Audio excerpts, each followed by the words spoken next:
Bom, boa tarde a todos. É um prazer estar aqui com todos vocês. Cumprimento aí a comissão organizadora, figura da Clementina. Obrigado, Sandro, pela apresentação. Prazer estar com toda a mesa aqui de speakers. Meus slides, por gentileza.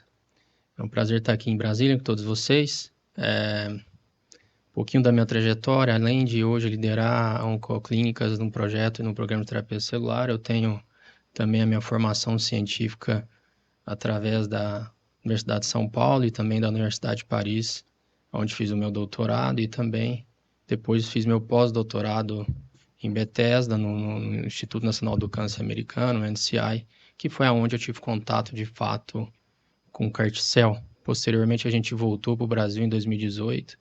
Em 2019 a gente teve a oportunidade de tratar o primeiro paciente meu, com CAR-T-cell da América Latina, e a partir daí, então, o Brasil começou a falar de CAR-T, até então a gente não falava muito de CAR-T. A Anvisa começou a andar com o seu arcabouço regulatório, enfim. A gente vai contar um pouco de história. O foco da minha apresentação vai ser mais do ponto de vista conceitual, daquilo que é a tecnologia das células CAR-T e do emprego de células geneticamente modificadas no tratamento de doenças e dos nossos pacientes. É um tema complexo, tem inúmeras variações e peculiaridades. Eu não vou me ater muito a isso, até pelo tempo, mas para trazer para vocês, que são meus conflitos de interesses. Eu tenho um projeto de pesquisa financiado pelo CNPq, pela Sociedade Americana, pelo DCIT. Trabalho também, às vezes, como speaker e também como advisor para a indústria. Inclusive, a minha vinda aqui para Brasília tem sido apoiada pela Gilead Kite. E esses são os meus conflitos. Bom, terapia celular é uma revolução no tratamento do câncer. Então, a perspectiva é que até 2030, claro que isso depende da população do local onde a gente avalia, mas até 2030 que nós tenhamos ela como a primeira causa de óbito no mundo. Então, isso é extremamente relevante, né? Hoje as doenças cardiovasculares ainda dominam esse aspecto, mas a população mundial envelhece. E a gente consegue também aumentar a expectativa de vida em vários cenários, e isso faz com que os pacientes possam também desenvolver doenças oncológicas. Então, esse é um dado extremamente importante e é bastante legítimo, né, e relevante que o Brasil se organize para enfrentar esse futuro, que na verdade já é o presente, né? Então, a aprovação da lei, as comissões, envolvimento de todos os stakeholders nessa jornada, entender esse ecossistema de saúde, que é tão complexo quanto a doença, é algo realmente extremamente relevante que deve ser exaltado e parabenizado quando a gente tem a oportunidade de estar falando e discutindo esse assunto. Então, a implementação de programas, ele é muito bem-vindo nesse cenário. Aqui eu vou trazer um pouquinho do histórico do tratamento do câncer para entender como nós chegamos na terapia CAR-T. A gente pode observar, por exemplo, quimioterapia de uma forma muito assim, sintética, né? A quimioterapia, ela trata as doenças oncológicas, o câncer de uma maneira geral, mas ela também tem o mesmo efeito sobre as células normais. Então, a gente tem queda de cabelo, a gente tem prejuízo do trato gastrointestinal, a gente tem fraqueza, a gente tem anemia, a gente pode ter toxicidade cardíaca, toxicidade hepática, renal, enfim. Todas as células do nosso organismo estão expostas à quimioterapia. Então, isso faz com que a gente use drogas que são muito tóxicas com potencial de cura, mas com um custo para os nossos pacientes muito alto. Então, essa é a temática, né? Cirurgia, quimioterapia. Posteriormente, a gente caminha com a radioterapia também. Isso faz com que os nossos pacientes pudessem ser tratados. É o primeiro momento em que a gente oferece alguma coisa, algo alternativo à cirurgia, né? Que foi de fato a primeira modalidade, mas com um preço e um custo humano para os nossos pacientes muito alto. Então, a partir de então, a gente começa a evoluir nesse processo e a gente consegue entender um pouco melhor como que caminha, né, o sistema imune das nossas células. Aqui a gente sai desse aspecto amplo, em que todo é atacado, sem qualquer tipo de reconhecimento ou particularidade ou seleção, e a gente começa a entrar num mecanismo de especificidade, que tem uma relação direta com a monoclonalidade, que é nada mais do que uma especificidade de alvo. O que isso quer dizer? Eu gosto de comparar isso com a chave e com a fechadura. A fechadura é o alvo, é a célula que nós queremos destruir, é o local onde nós queremos tocar para matar uma célula do câncer. E a chave é o anticorpo. Então, eu posso colocar dentro da fechadura qualquer chave que eu quiser. Ou seja, eu atingi o alvo, mas se eu não pôr a chave correta, o tratamento não vai funcionar, eu não vou abrir a porta. Então, esse é um aspecto muito importante. A gente consegue poupar alvos que estão nos tecidos normais e conseguimos selecionar apenas alvos que estão presentes nas células do câncer, ou na sua maioria apenas nas células do câncer. Se a gente tem algum alvo em células normais, não é mais em todas as células do nosso corpo. Pode ser, por exemplo, uma parcela de células. Então, isso diminui a chance de efeitos colaterais de forma dramática e aumenta de forma bastante importante a condição de tratar os nossos pacientes e fazer com que eles tenham cura. Depois a gente tem isso não apenas como um alvo de destruição, tipo um arco e uma flecha, mas a gente tem também esses mesmos alvos agora, não da célula tumoral do câncer, mas agora a célula do sistema de defesa. Então veja que essa história tem uma moeda com duas faces. De um lado é tumor, de outro lado é sistema de defesa. Nós aprendemos e iniciamos a tratar câncer sempre destruindo célula tumoral. Depois a gente entende que nós temos um grande aliado que nós sempre negligenciamos ou não reconhecemos, que é o nosso próprio sistema de defesa. Sistema de defesa que a gente sabe que nos defende contra vírus, fungos, bactérias, infecções, etc., mas que também é extremamente importante na destruição de células tumorais. Então, a partir daí, o grande revolução, isso é prêmio Nobel, são os inibidores de ponta, ou checkpoint inhibitors, que é o nivolumab, o pembrolizumab, que acabou de ser apresentado aqui.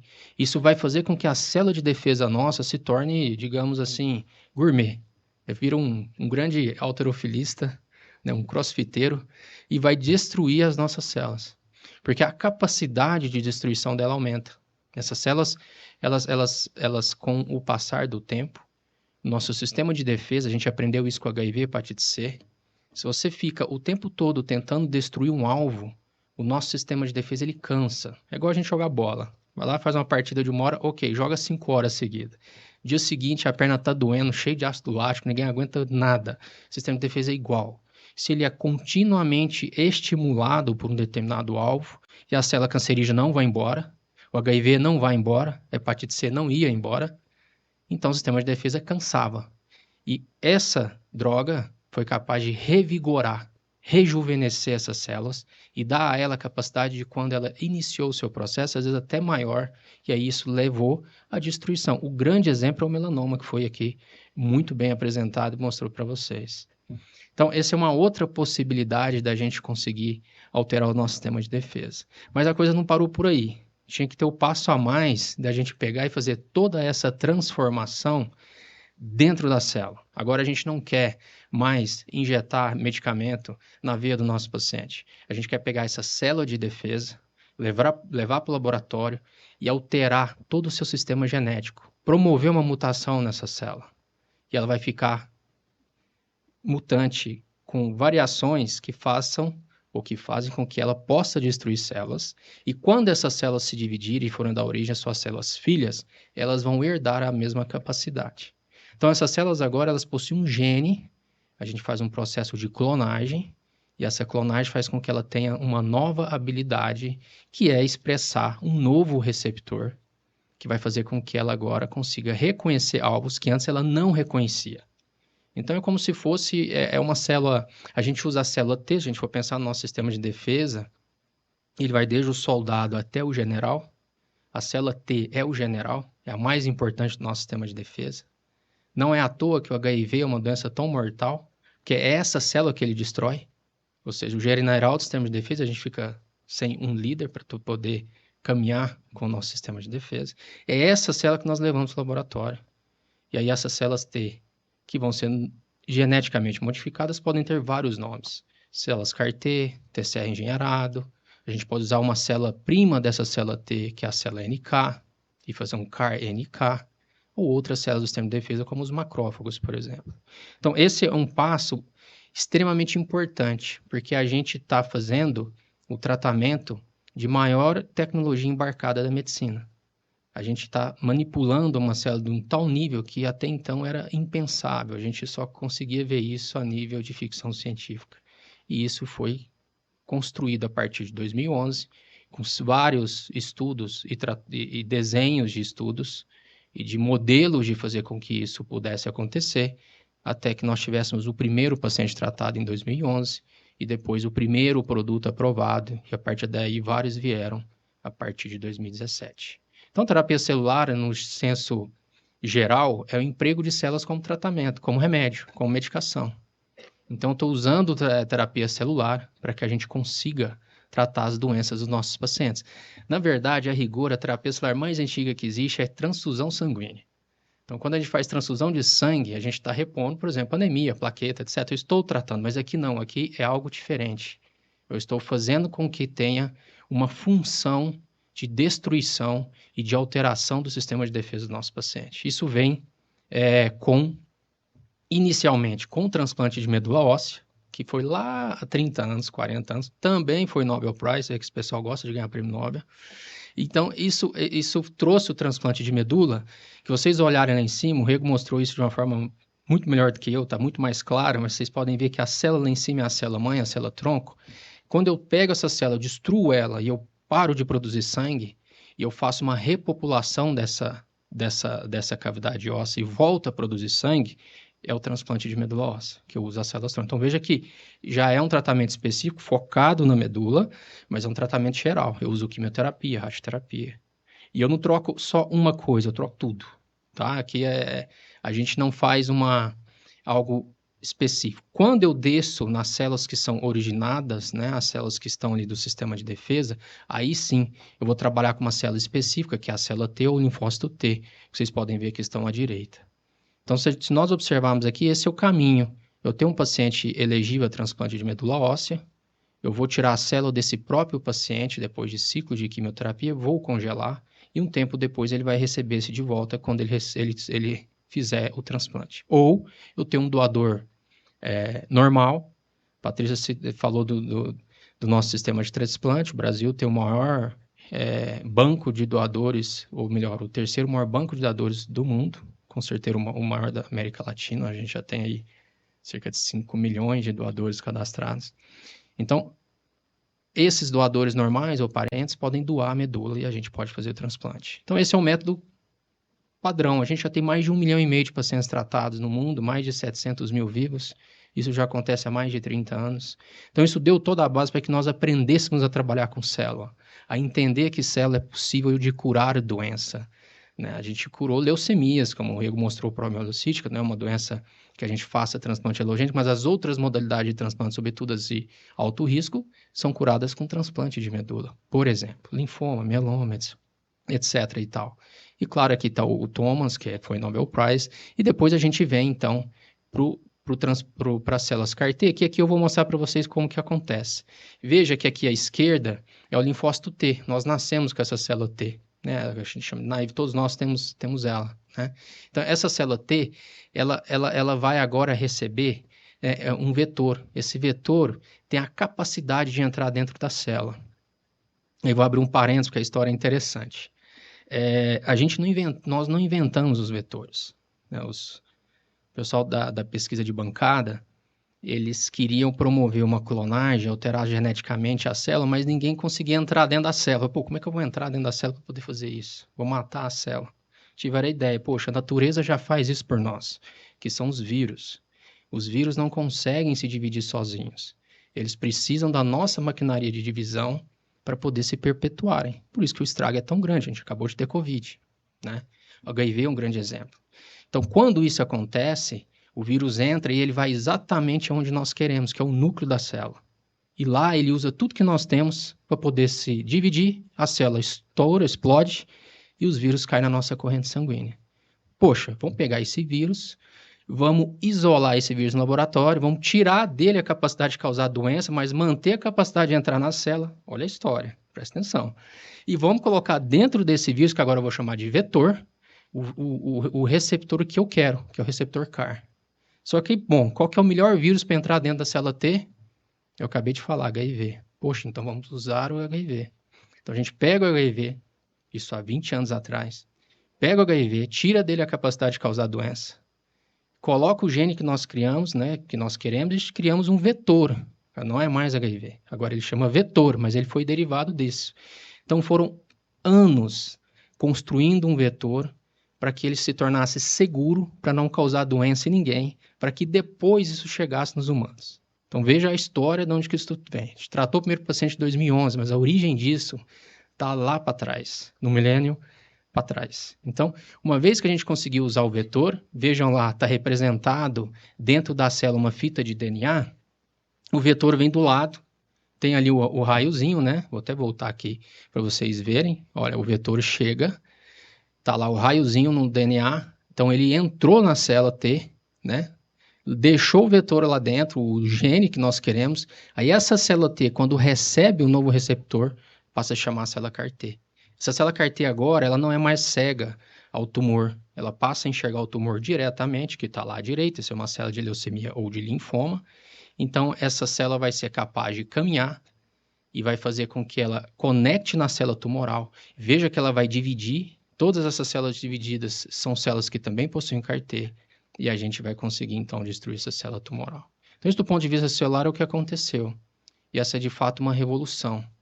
Para isso, entre a coleta e a infusão, eu tenho agora um parque tecnológico muito importante, extremamente específico, de alta tecnologia para que isso aconteça. Então, a gente veja ali a sala, parece um astronauta aqui do lado direito, né? Mas isso é uma sala de produção de células. Isso é um padrão de indústria, que a gente diz de boas práticas de produção. Ali em cima é uma máquina específica para isso. Então, esse processo ele pode demorar 14 dias, por exemplo, uma semana, 3 semanas, mas é uma droga, veja que eu estou falando de droga, porque é reconhecido como tal, é uma droga viva, é uma droga personalizada, autóloga, é a própria célula do paciente que nós coletamos, levamos para o laboratório e toda essa transformação acontece. Isso trouxe essa jornada. Agora a gente pensa no paciente que tem indicação, ele tem que fazer coleta, ele tem que ter tempo de esperar.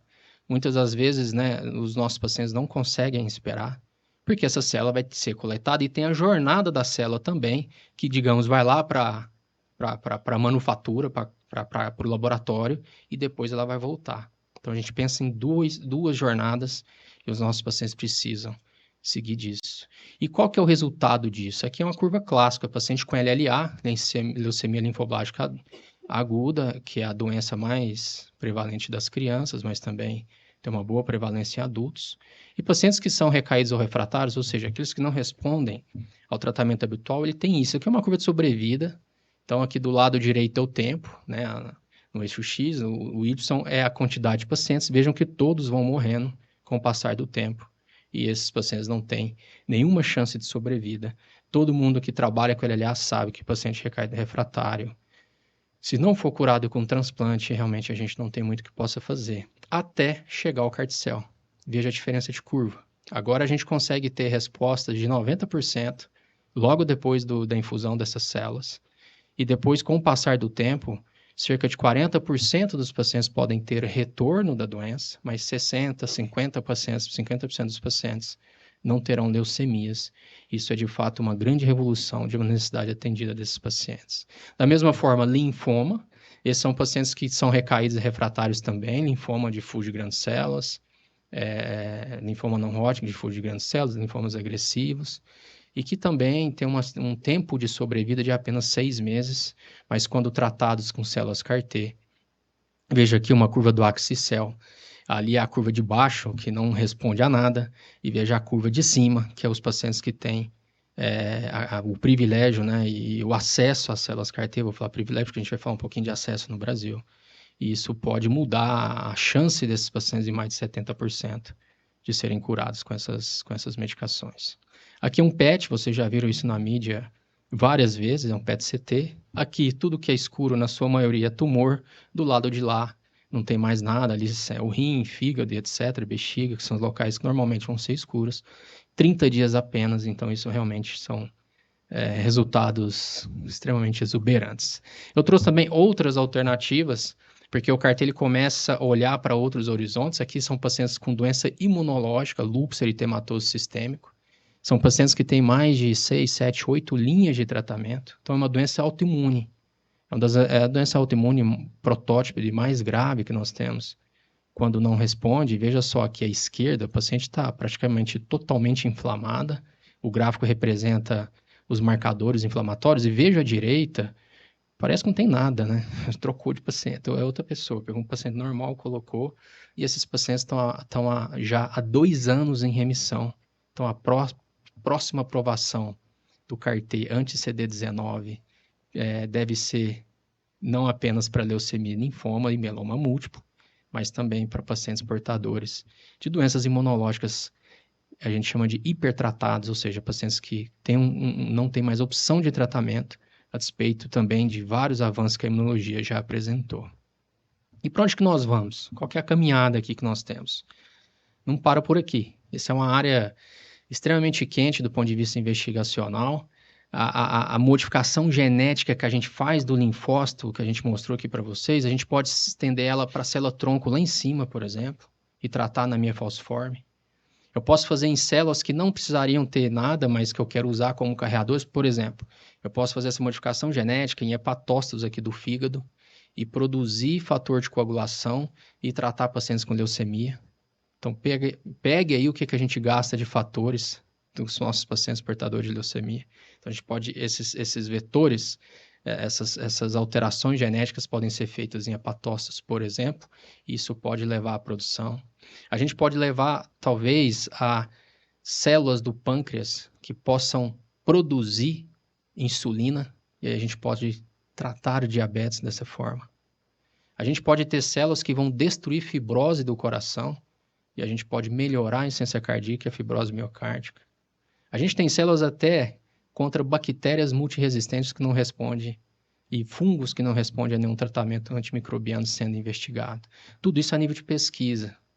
Então, aqui é uma transformação para os próximos anos que é muito grande. Aqui é o exemplo da anemia falciforme, que é uma anemia que perde a forma de esfera da hemácia e vira uma meia-lua, e isso causa obstrução dos vasos, diminuição da oxigenação dos tecidos, e um processo inflamatório dos endotélios.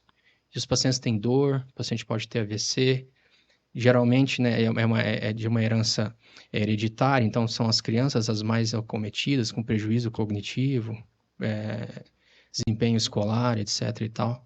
Então a gente pode fazer essa mudança, só que aqui é um pouco mais complexa. Eu não estou apenas pegando aquele vetor e entrando na célula. Eu agora sou capaz de entrar na célula com uma tesoura. Imagina um grande quebra-cabeça que é o nosso gene, que é o nosso, ou melhor, que é o núcleo da nossa célula, o nosso genoma. Esse quebra-cabeça tem ali, das 5.000 peças, vamos assim dizer, tem 100 peças que não funcionam legal, tão borradas, tão ruim, o desenho não ficou bom.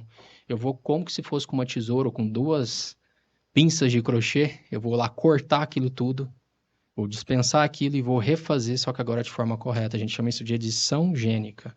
Então, eu não coloco só um vetor, um gene dentro da célula. Agora eu sou capaz de ler o que está errado e redesenhar isso.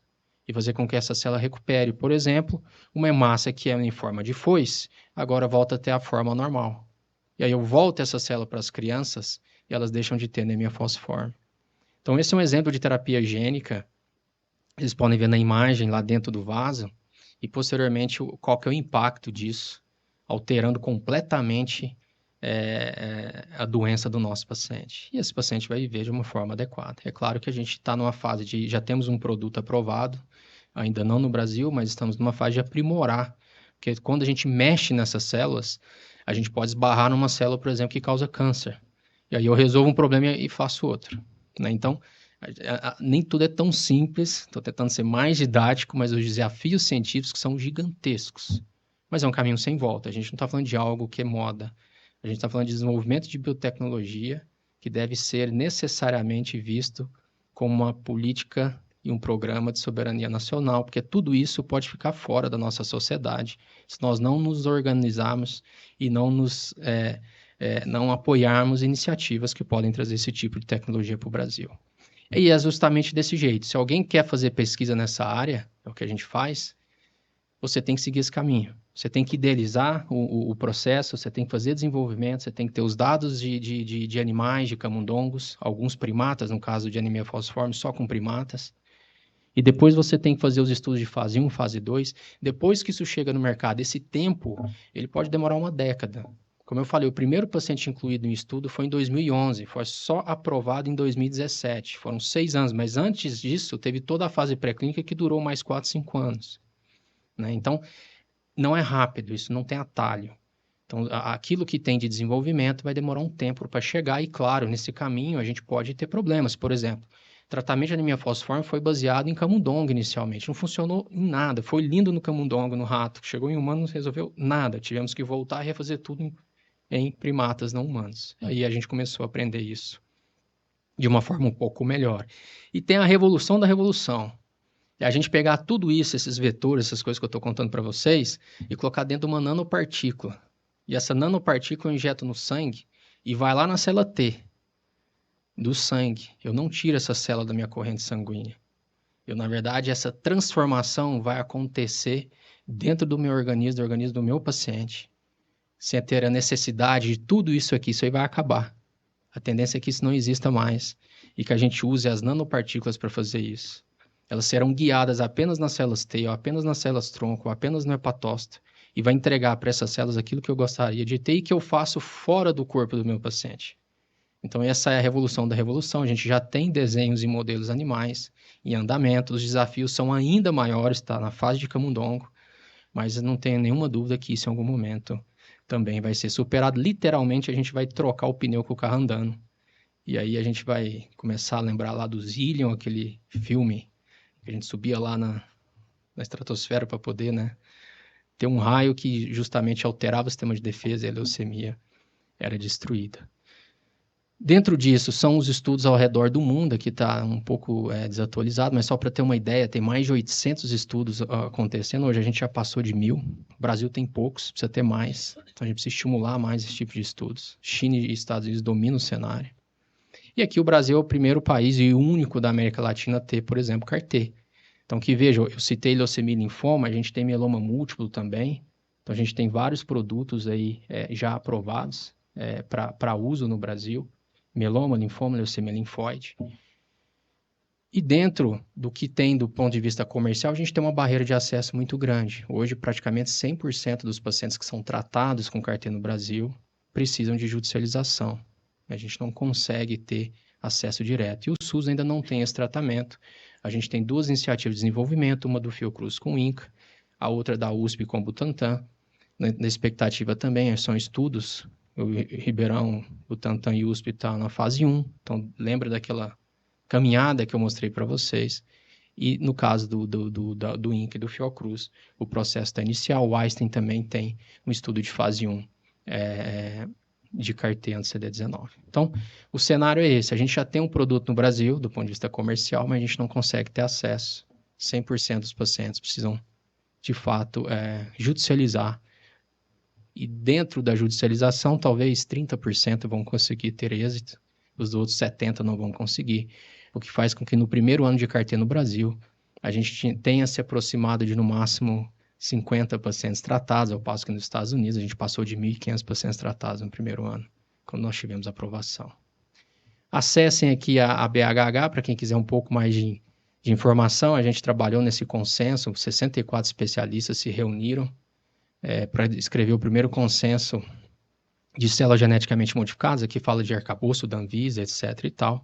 É bastante interessante porque de todos os stakeholders, né, a Anvisa, a BHH, a pesquisa, a indústria, todas as instituições de fomento trabalharam para poder trazer o CAR-T. Aqui é meu paciente, ainda em 2019, antes da pandemia, né, foi o primeiro paciente tratado, capa da História, bastante feliz. Eu fico por aqui. Muito obrigado a todos.